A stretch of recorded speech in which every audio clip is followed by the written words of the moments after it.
দুর্নীতির কথা খুব আলোচিত হচ্ছে, কিন্তু এই দুর্নীতি আমার আব্বা সচিব ছিল, মানে সে 77 ব্যাচ লাস্টে পিএডিসিতে তো বিসিএস অফিসারদের পড়াইতেন।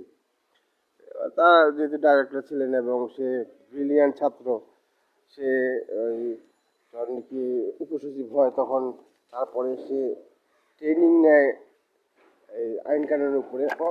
ওগুলি খুব ভালো বলতে পারছেন, কারণ জীবনে অনেক ঠকছেন দেখে কীভাবে আইন কানুন মানুষকে সম্মানিত করে, ভালো রাখে, ওগুলি ভালো পড়াইছেন।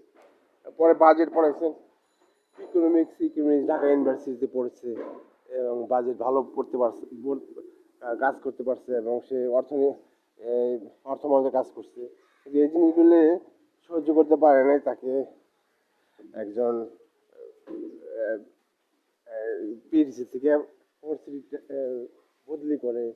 এই তার কালচারটা বুঝে নাই, সে তার আবেগটা বুঝে নাই, বা সে অন্য একটা পারপাসে নিজেকে বড় বানানোর জন্য ক্ষণদা উনি আব্বাকে বদলি করছিলেন রাঙামাটিতে। ওইখানে এক চাকরি দিছিলেন এবং বলছিল যে জায়গা বিক্রি করে, চাকরি পাওয়ার জন্য মানুষের জায়গাও বিক্রি করে টাকা দিবে। আর বলে কোনো হদিস পায় নাই। তারপর আমি যখন নাকি একটা তাকে দরখাস্ত লেখায় কাঠটা আনাবো, ও কাঠের যে লাইসেন্সটা একজনকে দিছে, সেও মেরে দিছে।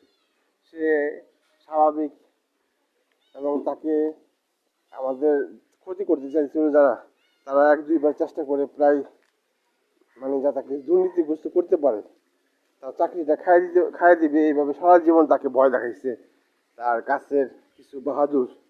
কিন্তু সে রিটায়ার করে গেছে এবং রিটায়ারমেন্ট টাকা আমার আম্মাও পায়। সৎ লোকের একটা পরিচয় হবেই, কিন্তু মানুষের বেশি দিন আর কি অসৎ থেকেও সুবিধা করে যেতে পারে না। ধন্যবাদ সবাইকে।